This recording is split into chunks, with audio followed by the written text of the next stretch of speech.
पहले संसार में जल ही जल था, कुछ नहीं था। निराकार पर ब्रह्म परमेश्वर ने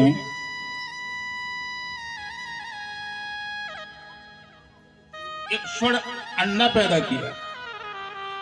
जो अंडा फटा तो उसके दो भाग हुए, एक आकाश एक की पृथ्वी। तीन गुण, सतोगुण रजोगुण तमोगुण।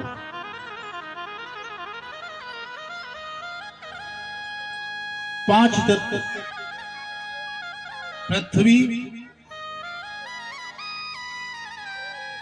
पवन, जल, आकाश, और ये पांच तत्व तीन गुणों से शरीर मनुष्य का बनकर तैयार हुआ।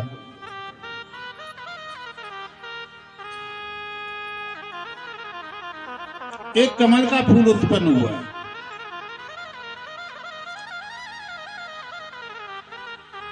कमल से ब्रह्मा जी की उत्पत्ति बताते हैं।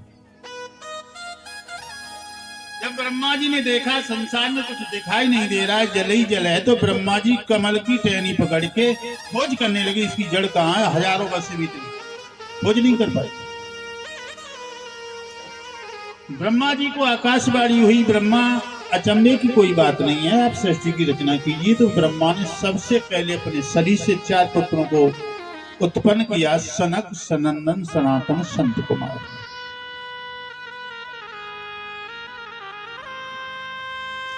तो 4 पुत्र उत्पन्न हुए। तो चारों पुत्र जन्म लेने के बाद, उत्पन्न होने के बाद हाथ जोड़ के खड़े हो गए और ब्रह्मा जी से कहने के, पिताजी हम आपसे कुछ मांगना चाहते हैं, वरदान मांगना चाहते हैं। ब्रह्मा जी कहने लगे, मांग लीजिए।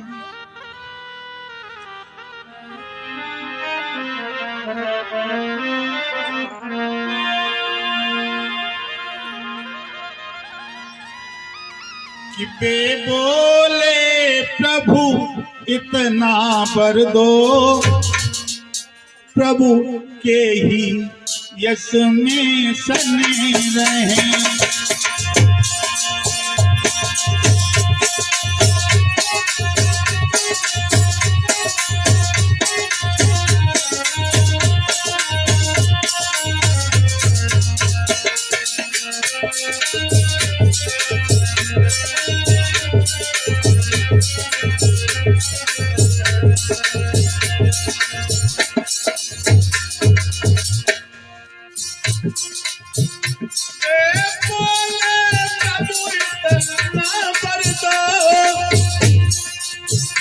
प्रभु के ही यश में सने रहें।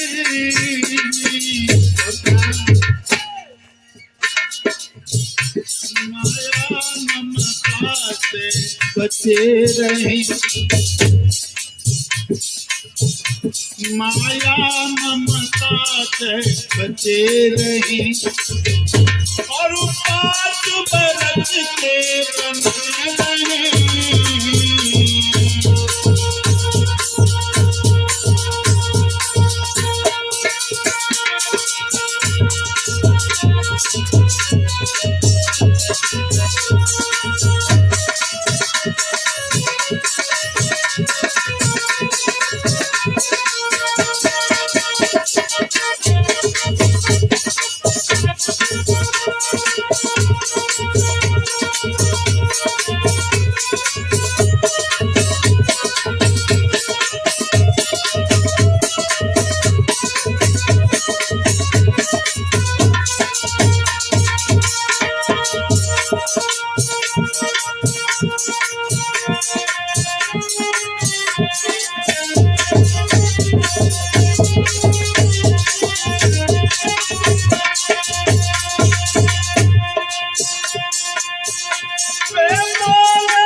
प्रभु के ही यश में सने रहें,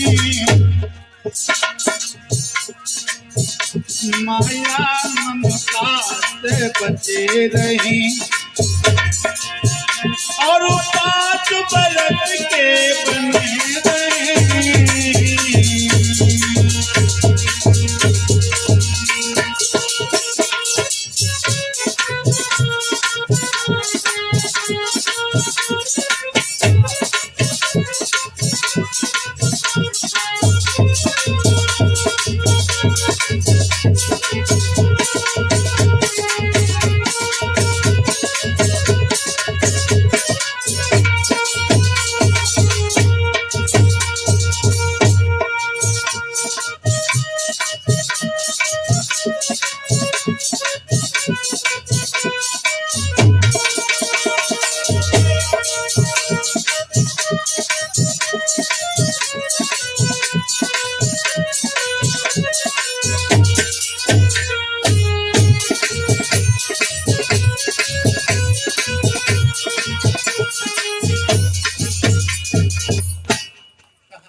दूर रहे। 5 वर्ष से ज्यादा हमारी अवस्था न हो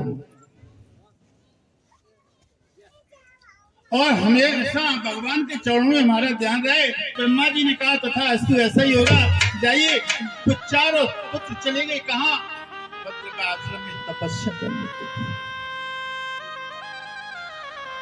अब ब्रह्मा जी विचार करने लगे, ये संतान को जन्म देते, पैदा करते, उत्पन्न करते, वो सारे के सारे चले जाते, सृष्टि की रचना कैसे होगी? फिर भी ब्रह्मा जी ने अपने शरीर से 10 पुत्रों को उत्पन्न किया। 10 पुत्र ब्रह्मा ने अपने शरीर से उत्पन्न किए।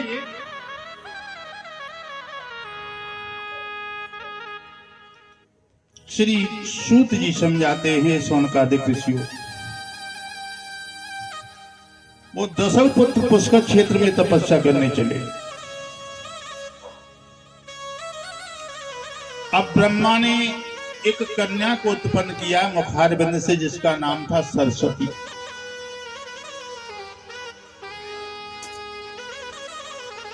ब्रह्मा विचार करने लगे कि बगैर स्त्री के संसार में सृष्टि की रचना नहीं हो सकती है। तो श्री सूत जी समझाते हैं, ब्रह्मा अपनी बेटी से कहते हैं हमसे शादी कर लो। बेटी ने जवाब दिया, पिताजी संसार में अगर आप ऐसा सोच रही हैं, ऐसा करना चाहते हैं, तो दुनिया वाले लोग क्या कहेंगे? भागवत में प्रमाण ऐसा मिलता है परीक्षित जी, वो कन्या वहां से चली है, पुष्कर क्षेत्र में पहुंची, अपने भाइयों से जाकर के कहा, तो भाइयों ने अपने पिता को श्राप दिया। पिता ने लज्जित होकर के शरीर को त्याग दिया, लेकिन 10 ऋषियों ने उनका शरीर का मंथन किया। सीधी भुजा को मंथन करने से पुरुष पुत्र हुआ, जिनका नाम पड़ा था स्वाम्भु मनु। डेढ़ी भुजा से एक कन्या उत्पन्न हुई, उनका नाम था शत्रुपा। शत्रुपा एक शरीर से पैदा होने के नाते भाई बहन हो गए, लेकिन ऋषियों ने विचार किया पिताजी संसार से चले गए हैं, तो पिताजी संसार से चले गए हैं तो सृष्टि की रचना कैसे होगी? तो इन दोनों की आपस में शादी कर दी, और जो आपस में शादी हुई तो इनके 5 संतानें उत्पन्न हुई। इनके मनु और शत्रुपा, 2 पुत्र प्रियव्रत उत्तानपाद, 3 कन्याएं आकुति, देवहूति, प्रसूति।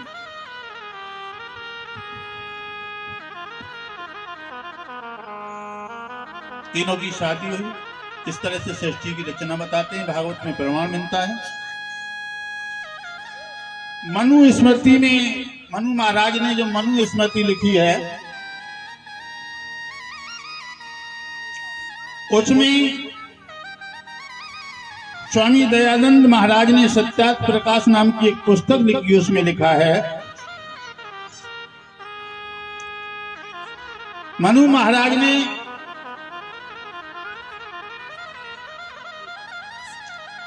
4 आश्रम बनाए और 3 वर्ण। 4 आश्रम कौन से हैं? पहला आश्रम है ब्रह्मचर्य आश्रम,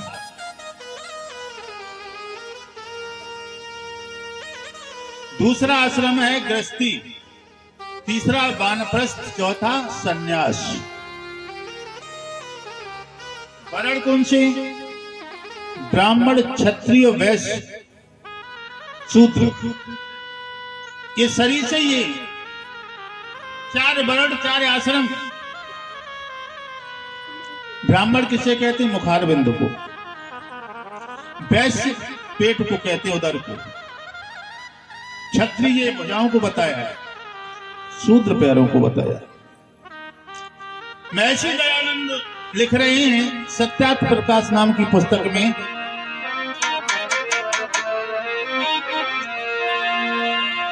मनुष्य जाति एक है और कर्मों से जाति बनी है इंसान की। अरे जाति गुजर राजपूत बनी नहीं जाति कोई, मानव सेवा रात जब होवे नहीं जाति कोई।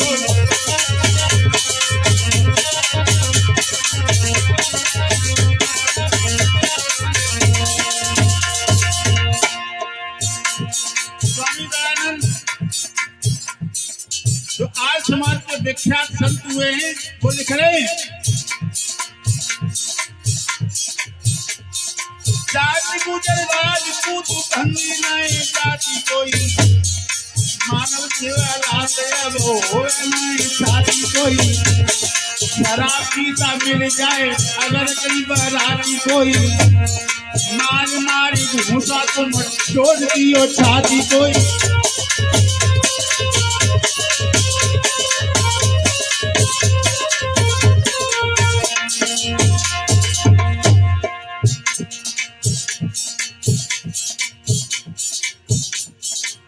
और लिखा है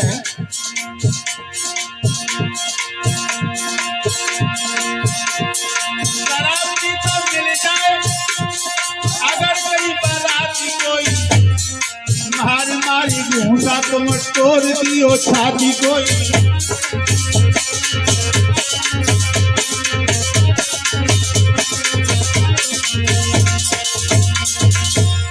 महर्षि दयानंद ने बताया था अगर लड़की लड़का पढ़ रहे हैं तो कम से कम 5 मील का फासला होना चाहिए स्कूल में। जिस स्कूल में लड़की पढ़ती है उसमें लड़का नहीं होना चाहिए, और जिसमें लड़का पढ़ता है उसमें लड़की नहीं होना चाहिए। अब तो मामला उल्टा हो गया परिषद जी।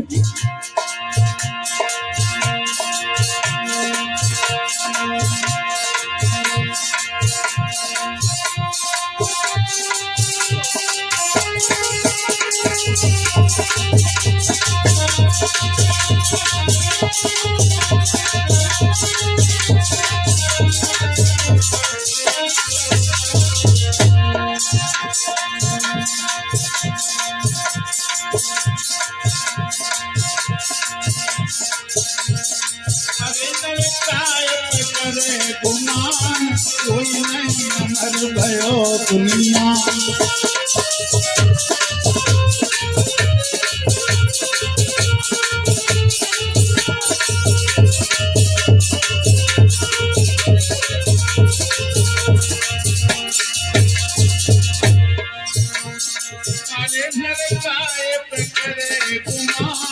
कोई नहीं अमर भयो दुनिया में।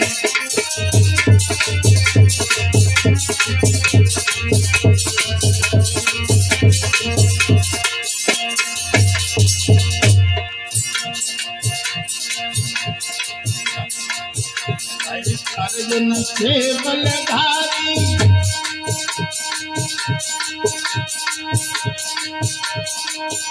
अब सुनिए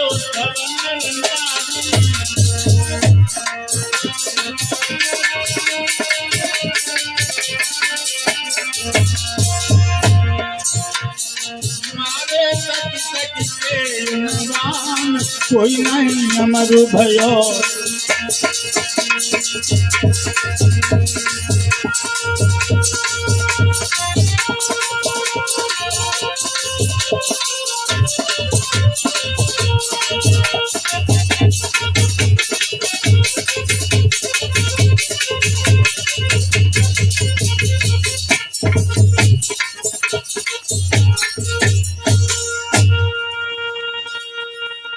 दयानंद ने कहा मानुष जाति है मनुष्य जाति के कर्मों से जाति बनी। जो ब्राह्मण का कर्म करता है उसे ब्राह्मण बताया, ब्राह्मण की कोई जाति नहीं। शूद्र का कर्म करता है उसे शूद्र बता दिया, बनिया का कर्म करता है उसे वैश्य बता दिया। क्षत्रिय का दो, क्षत्रिय किसे कहते हैं? दूसरे की रक्षा करता है उसे क्षत्रिय कहते हैं। ये सब वर्ण जो है शरीर से ही उत्पन्न हुए। अब आ जाते आश्रम परिचय। अवस्था बताइए कलयुग में 100 वर्ष, 25 वर्ष ब्रह्मचर्य का पालन करना चाहिए, हर मनुष्य का कर्तव्य। ब्रह्मचर्य का पालन का मतलब है पढ़ो लिखो विद्वान बनो, 25 वर्ष, और 25 वर्ष गृहस्थी का भोग भोगना चाहिए। अब कितनी हो गई? 50। 25 वर्ष बताया है, वानप्रस्थ बन जाओ। वानप्रस्थ किसे कहते? जो तीसरा आश्रम है वानप्रस्थ। पति पत्नी में रिश्ता हो जाना चाहिए, भाई बहन का धर्म की रक्षा करनी चाहिए, भगवान की भक्ति करनी चाहिए, ये बताते हैं महर्षि दयानंद। अब नंबर आता है चौथे आश्रम का, उसमें सन्यासी हो जाना चाहिए। सन्यासी का मतलब होता है बैरागी, दुनिया से कोई किसी से मतलब नहीं। चले जाओ जंगल में, कंदरा में भगवान की भक्ति करो, और भगवान की भक्ति करते करते स्वर्ग की प्राप्ति करो। ये महर्षि दयानंद कहते हैं। बोलिए वृंदावन बिहारी लाल की। अब 2 लाइन का सभी भक्त कीर्तन बोलेंगे, उसके बाद में आगे की कथा बड़ी मार्मिक आ रही है। परीक्षित श्राप की, परीक्षित जी को कैसे श्राप लगा।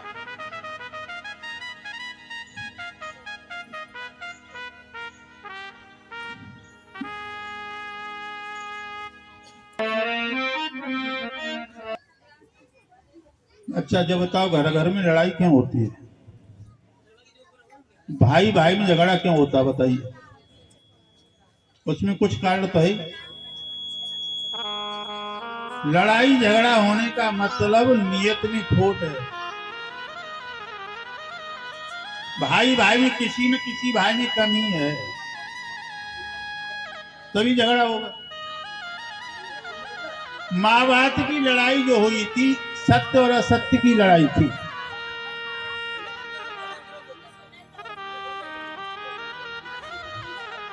सत्य और असत्य की लड़ाई।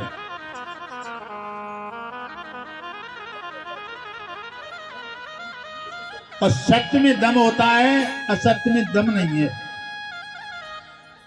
सत्य की हमेशा जीत होती है, असत्य हार जाता है। सत्यम शिवम सुंदरम। इतना ध्यान रखना, जो सत्य के मार्ग पर चलते कष्ट तो आते हैं, अंत उनका अच्छा होता है। और इसी कारण महाभारत हुआ कौरव और पांडवों के बीच में। पांडव 5 भाई थे, कौरव 100 भाई थे।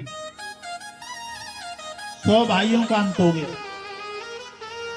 5 भाइयों ने विजय प्राप्त की, क्योंकि सत्य असत्य की लड़ाई थी।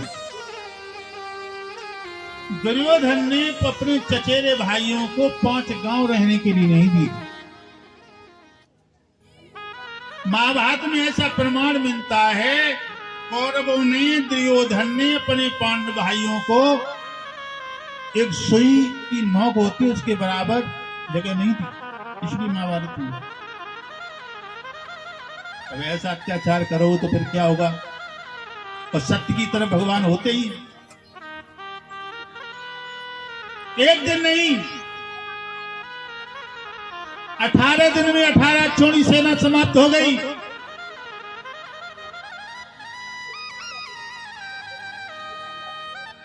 और 18 दिन में 18 छोड़ी सेना समाप्त होती है। महाभारत का अंतिम समय था, अंतिम दिन था। उस दिन का हाल बहुत बुरा हो गया। दुर्योधन के सारे भाई मारे गए। दुर्योधन घायल अवस्था में वरुण देवता के पास जाके छुप गया।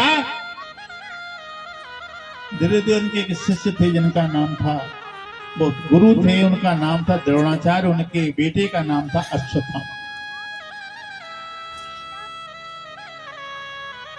अश्वत्थामा दुर्योधन के पास में पहुंचा। अपने भाई को बड़ा दुखी देखा, जो घायल अवस्था में पड़ा है, जंगा टूट चुकी है। अश्वत्थामा कहने लगा, भाई अब हम आप क्या सेवा कर सकते हैं, आप हमारे लिए आज्ञा कीजिए। कहें तो आप आज पांचों पांडवों को हम जिंदा जला दें, कहें तो बंदी बना के आपके सामने पेश कर दें, आप आज्ञा दीजिए। अश्वत्थामा दुर्योधन के पक्ष में पांडवों को मारने के लिए चले। भगवान की लीला विचित्र श्रोता, तन की जाने मन की जाने, जाने चित्त की चोरी, ऐसे प्रभु से क्या छिपाए जिनके हाथ में डोरी। भगवान श्री कृष्ण ने पांचों पांडवों की रक्षा के लिए उन्हें पांचों को साथ लिया।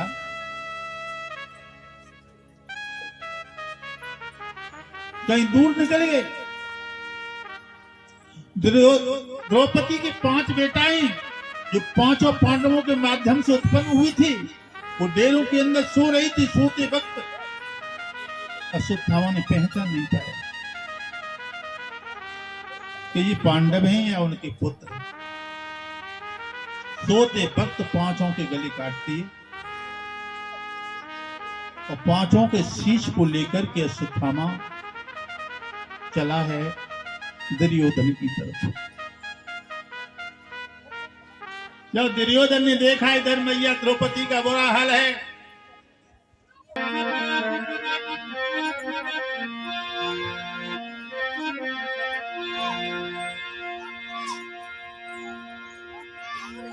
एक दीन बंदो भगवान,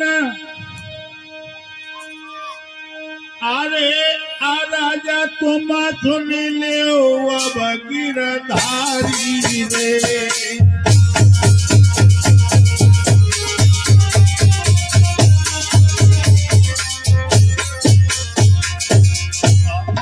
आ गई मैया की, तो मैया द्रौपदी अपने 5 बेटों के जो धड़ पड़ी हुए थे उन पर बिलक बिलक के रो रही है।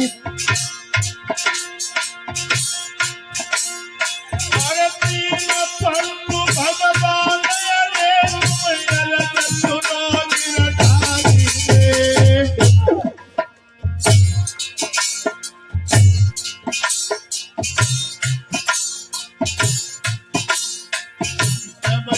भील परी भंगल में कब कब करी सहाई रे।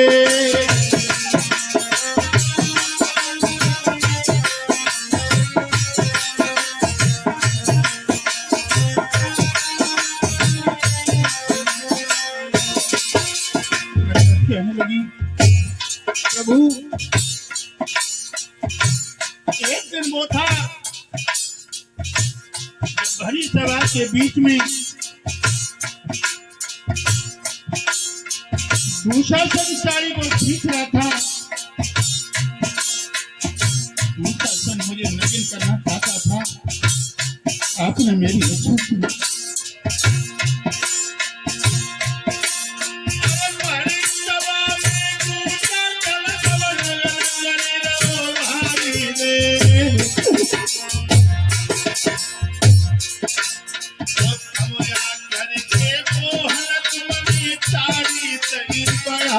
रे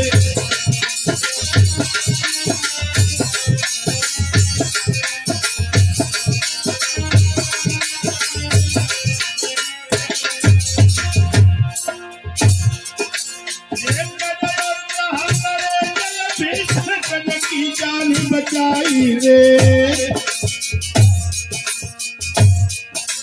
और लड़की भरी गई आज मैया की जन्मती टकराई रे।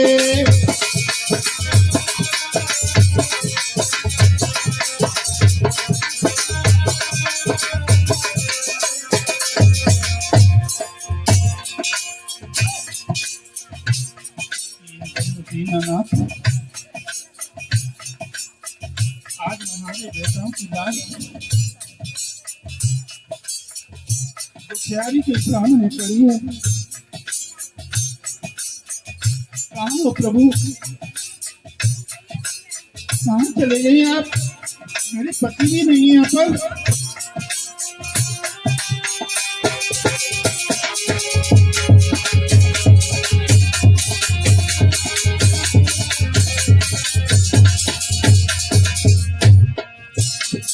कहने लगी एक दिन कपिला गाय सिंह ने आई बनी में घेरी,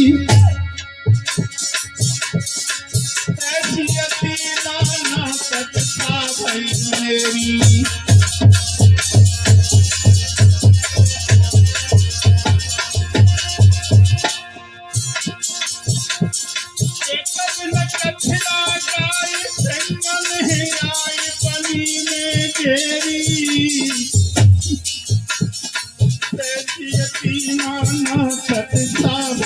मेरी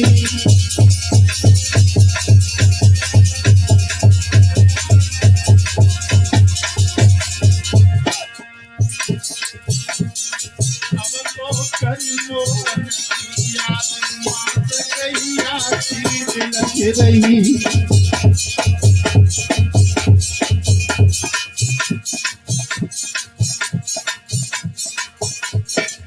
अब तो करियो याद मात गैया चीज लग रही।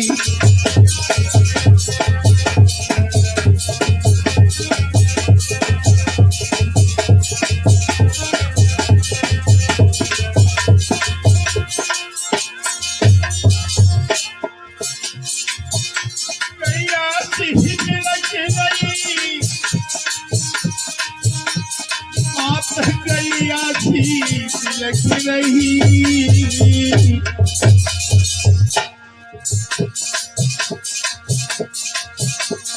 अब तो कर माधव की याद मात गई लग रही।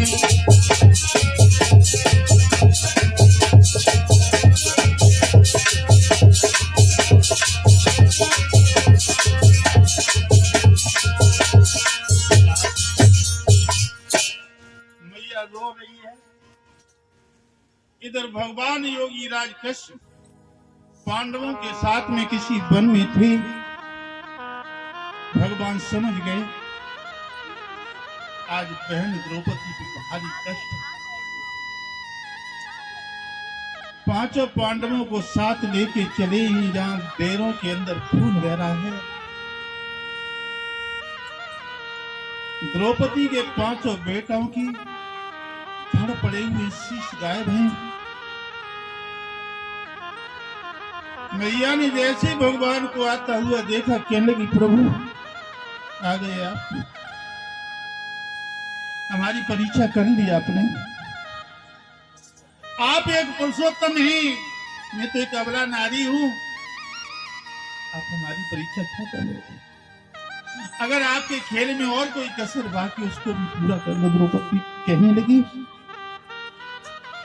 मुरलीधर कहने लगे देवी आप सोच रही हैं हमारा इसमें कोई दोष है? हमारा कोई दोष नहीं, इतना समझ लो अगर आज आपके पति इस शिविर के अंदर होते तो आपके पति मारे जाते, आप विधवा हो गए। दोनों हाथ जोड़ के देवी कहने लगी प्रभु मुझे इतना बता दो हमारे बेटाओं का कत्ल करने वाला कौन है? अर्जुन ने गांडीव को उठा लिया, कहने लगे द्रौपदी अगर मैं सच्चा कुंती का लाल हूं तो उस कतली को पकड़ के लाऊंगा। धैर्य धारण कीजिए द्रौपदी। आज भगवान अर्जुन देवी को धैर्य बंधाने की बात चली खोज। इधर दुर्योधन के पास में सुखमा पहुंचा है श्रोताओं, और दुर्योधन ने जब देखा कि ये शीश तो द्रौपदी के पुत्रों के हैं, ये पांडव नहीं है, धिक्कार दिया। समय पर भक्तों अपने की याद आ जाती है। दुर्योधन कहने लगा, अश्वत्थामा तुमने अच्छा नहीं किया, तुमने तो हमारे परिवार का ही नाश कर दिया। हमारी दुश्मनाई थी पांडवों से, न कि द्रौपदी के पुत्रों से। आज अश्वत्थामा किसी तरफ का नहीं रहा। अश्वत्थामा अपने प्राण बचाने के लिए जा रहा है।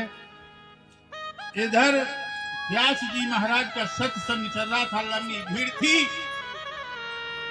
अश्वत्थामा ने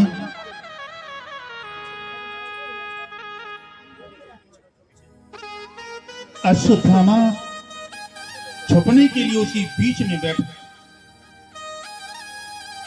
भगवान समझ गए और भगवान को जैसे देखा, अश्वत्थामा चोर के ज्यादा पैर नहीं होते ध्रुवताओ।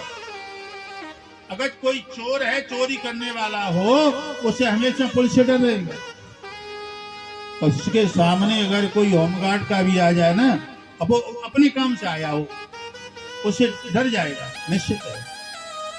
अश्वत्थामा सोचने लगा, अब हम बच नहीं पाएंगे, तो भाग दिया।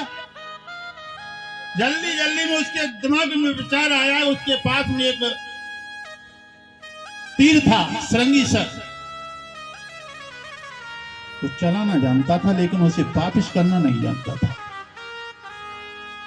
अर्जुन रथ में सवार हैं, भगवान योगी राज सारथी बने हुए रथ को हाँक रहे हैं, और जैसे ही अर्जुन के ऊपर तीर चलाया,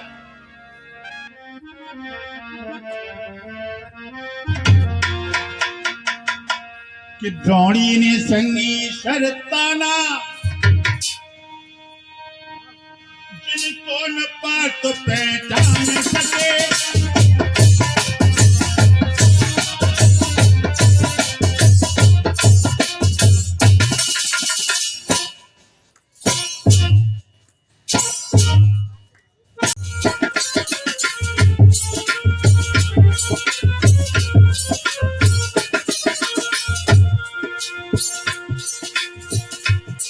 द्रोणी ने संगी शरताना, जिनको न पात पहचान सके।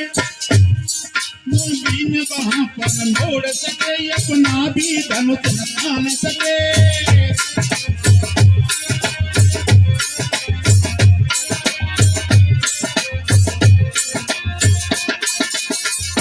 मैया डूबेगी ये नाड़ी तेरी भजन बिना, मैया डूबेगी ये नाड़ी तेरी भजन बिना।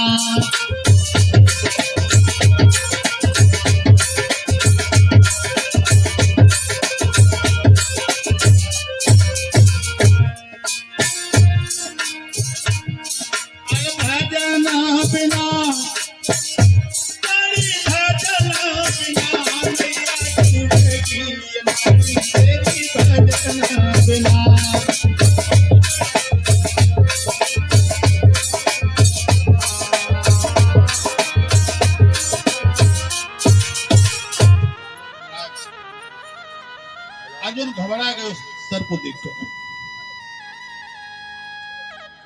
भगवान योगी राज कृष्ण कहने लगे कि साउंड मास्टर कहां पर है भाई?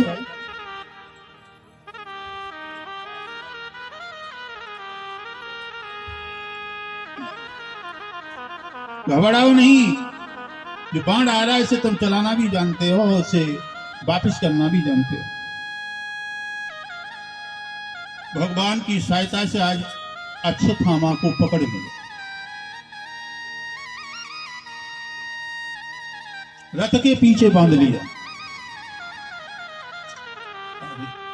रथ के पीछे बांध दिया। कैदियों की तरह आज बंधा हुआ वो अश्वत्थामा द्रौपदी के सामने पेश किया गया।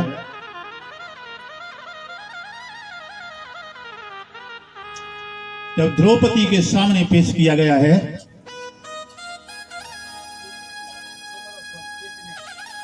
तब तक भीम आ गए गदा को लेकर, और भीम गदा को हिलाते हुए कहने लगे, द्रौपदी बताओ तो कमीना के शरीर के टुकड़े करके गंगा नाले में फेंक दें। अगर आप कह दें इसकी खाल खींच के भूसा भरवा दें, कहो द्रौपदी, अगर आप कहें तो इसके टुकड़े करके उसमें नमक छिड़कवा दिया जाए।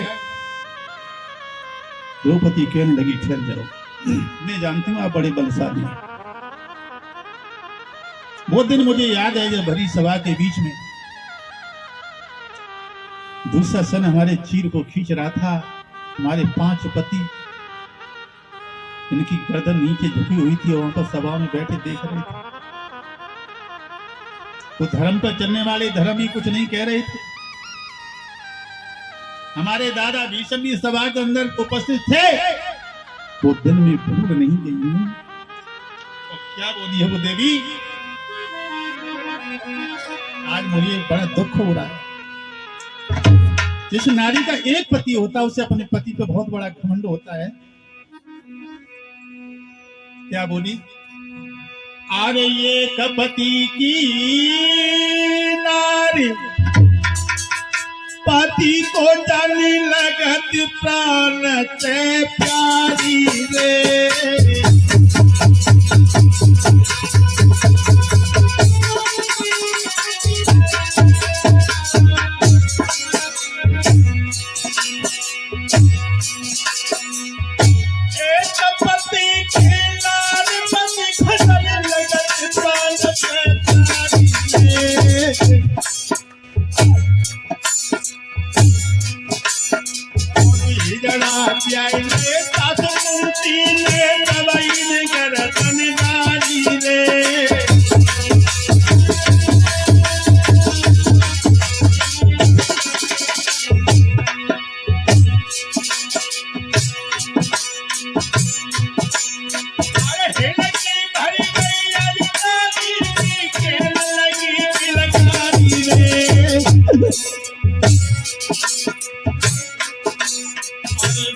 बंधु भगवान रे पल्ला जल को पलकारी रे।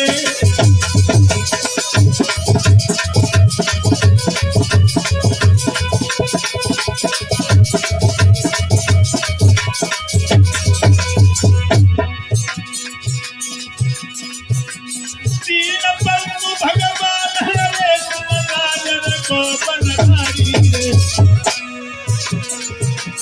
तीन बंधु भगवान रे तुम्हारा जल को पलकारी रे।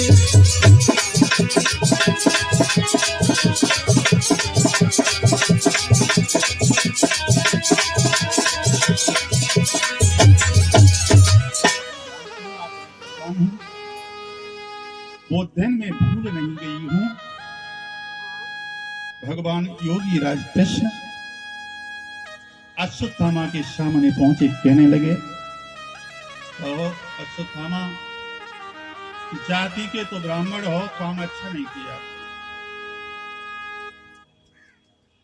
ये ब्राह्मण जाति के लोगों को शोभा नहीं देता है। अब ये बताओ आप चाहते क्या है?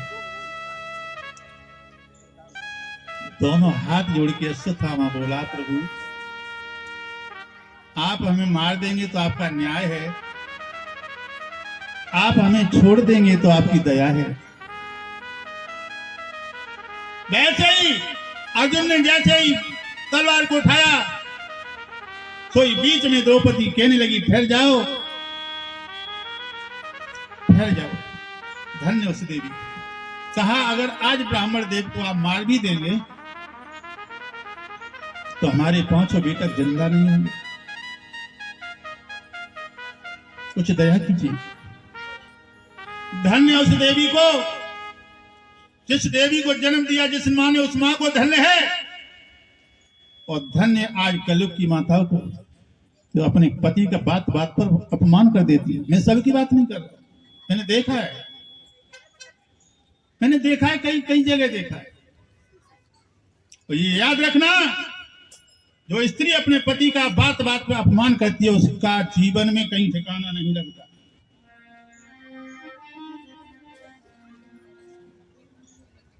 महात्मा तुलसीदास ने रामचरितमानस में बहुत अच्छा लिखा है। पतिव्रताएं 4 प्रकार की बताई। तो आज के जमाने में तो सभी पतिव्रता हैं परीक्षा जी, सभी अपने पति की सेवा करते हैं। उत्तम प्रकार की पतिव्रता, मध्यम, अधम, और जो उत्तम प्रकार की स्त्रियां होती हैं वो तुलसीदास लिखते हैं। अरे उत्तम के यश बस मन माही,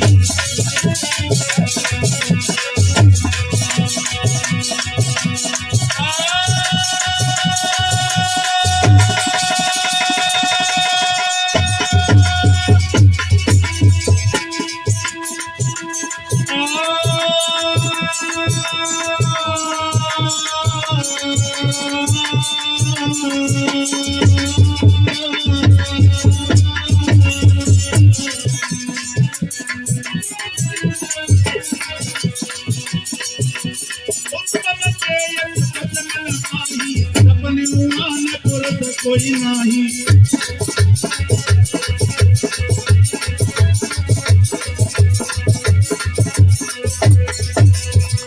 उत्तम के यश बस मन माही, सपने आना पुरस कोई नहीं। जो उत्तम प्रकार की नारियां होती हैं सपने में भी दूसरे पुरुष को नहीं देखती। और दूसरे प्रकार की परीक्षा जी, मध्यम पर पति देखें कैसे, भ्राता पिता पुत्र नेज जैसे। दूसरे प्रकार की स्त्रियां बताइए सपने में की बात तो छोड़ दो, अगर दूसरे पुरुष को देखती हैं पिता के समान, बेटा की उम्र का है बेटा के समान, दूसरे प्रकार की स्त्रियां बताई। हमारे गुरुजी ने एक बहुत सुंदर भजन लिखा है माता, तो वो भजन आपके लिए है, आप उस भजन को घर पे भी गा सकते हैं। अब पहले के गीत और आज के गीतों में बहुत बड़ा अंतर है। पहले के जमाने में हमारा जन्म भी नहीं हुआ होगा, हमारे बुजुर्ग बताते हैं पहले की देवियां जब घर में कोई कार्य किया करती थी तो पहले के गीत बहुत अच्छे गीत थे। और कवि भी कहता है जिस भजन में राम का नाम न हो उस गीत को गाना नहीं चाहिए। पहले की दीदियां गीत गाया करती थी।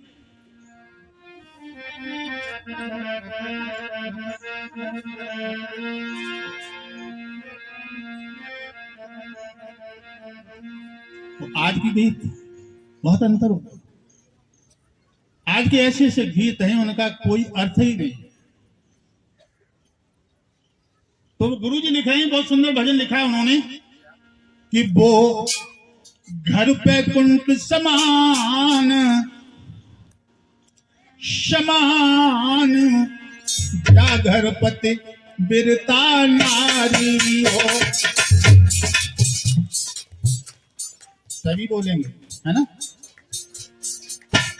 वो घर पे कुंठ समान समान जा घर पति बिरता नारी हो।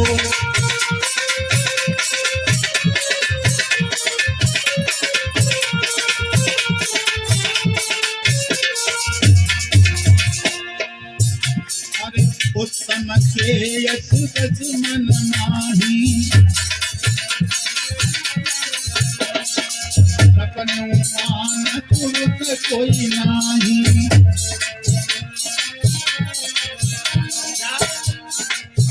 जो जग में होती महान महान जा कर पति बिरता नारी हो।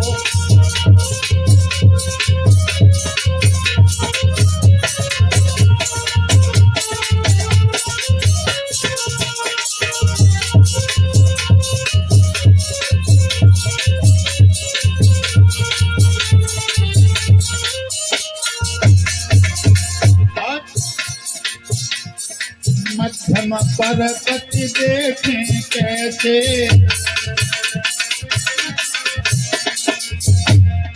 भ्राता पिता पुत्र निज जैसे,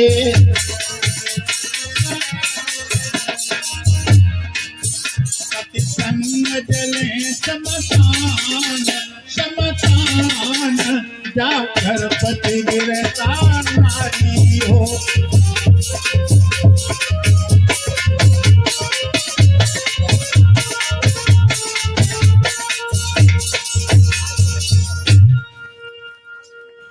बोलो राधे राधे, ऊंचे बोलो सच्चिदानंद भगवान की।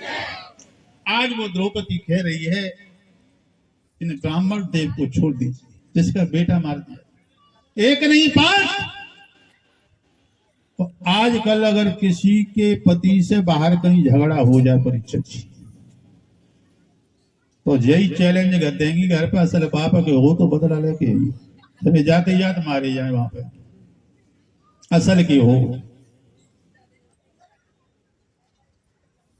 लेकिन आज द्रौपदी के कहने से अश्वत्थामा को छोड़ा है, लेकिन ऐसे नहीं, अपमान करके। अपमान क्या किया? इनके मस्तक में एक मणि थी, मणि। भगवान ने इशारा किया, अर्जुन ने वो मणि तलवार की नोक से निकाल लिया। अब उनके मस्तक में गड्ढा हो गया, परीक्षक जी घाव हो गया। ब्राह्मण देव रोने लगे कि अच्छा न प्रभु, मुझे तो भारी कष्ट दिया है। तो भगवान उन्हें वरदान भी देते हैं, चिंता मत करो अच्युतामा, द्वापर में छोड़ो, त्रेता में त्रेता छोड़ो, कलयुग में तुम्हारा कल्याण अवश्य होगा। आजकल जो हमारी माताएं बहनें भोजन बनाती है ना, आटा को गूंथती हैं रोटी बनाने के लिए, थोड़ा आटा तोड़ती हैं, उसमें से दूसरी जगह लगाती हैं। ये भगवान का ही वरदान दिया हुआ है। कहा ये माताओं के माध्यम से ही तुम्हारा ये सिर का गड्ढा भर जाएगा। लेकिन वो ब्राह्मण अच्छा नहीं निकला श्रोताओ, वहां से चला है वो तो अपने अपमान का बदला लेने के लिए चला। इधर महाभारत का अंत हो चुका था, पांडव विजयी हो चुके थे, भगवान योगी राज कृष्ण रथ में सवार थे, द्वारकापुरी जा रहे थे। उसी बीच में एक बहुत बड़ी घटना घट गई। क्या घटना? अभिमन्यु जो चक्राव्यूह की लड़ाई में धोखा से मार दिए थे, उनकी पत्नी उत्तरा देवी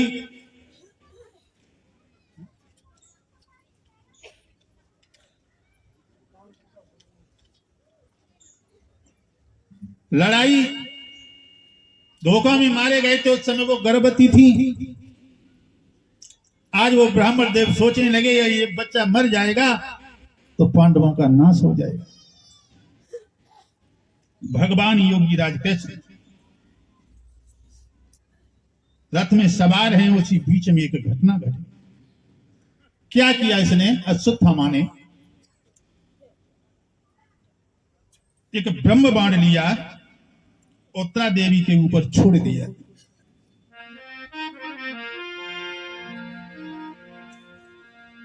और जब ब्रह्म बाण को छोड़ा है, उसकी विषम ज्वाल उत्तरा देवी के गर्भ को जलाने लगी अंदर से।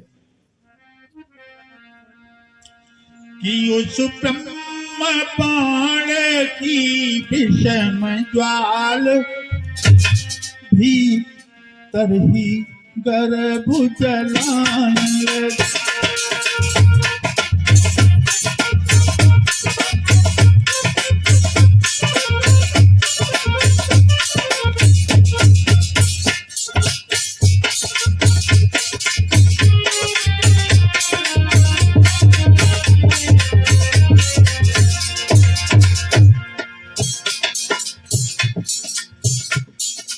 देवी का गर्भ जलने लगा, उत्तरा देवी रोने लगी, प्रभु बचा लीजिए, मेरे उदर के बालक को बचा लीजिए, मेरे प्राण की रक्षा कीजिए।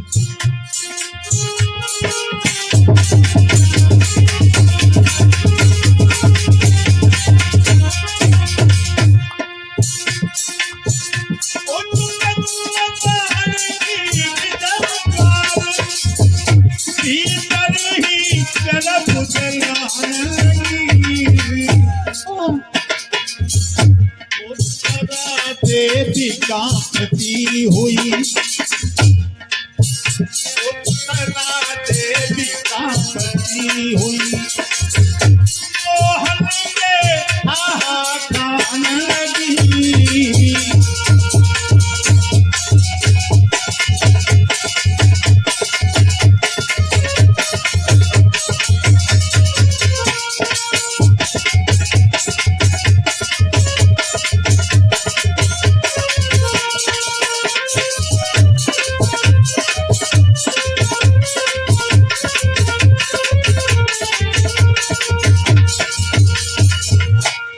बता दीजिए प्रभु, ये करुणा भरी आवाज हमारे गोविंद के कानों में पहुंची है। भगवान समझ गए और भगवान ने सोताओ उस जलती हुई ज्वाला को कैसे शांत किया। इसके दो प्रमाण मिलते परीक्षित। एक तो प्रमाण मिल रहा है कि भगवान ने सूक्ष्म रूप धारण किया, उत्तरा के गर्भ में प्रवेश किया, जलती हुई ज्वाला को शांत किया। दूसरा प्रमाण है उन्हें अपनी शक्ति के माध्यम से जलती हुई ज्वाला को शांत किया। तो देवी ने एक पुत्र को जन्म दिया जिनका नाम परीक्षित पड़ा था। परीक्षित नाम क्यों पड़ा?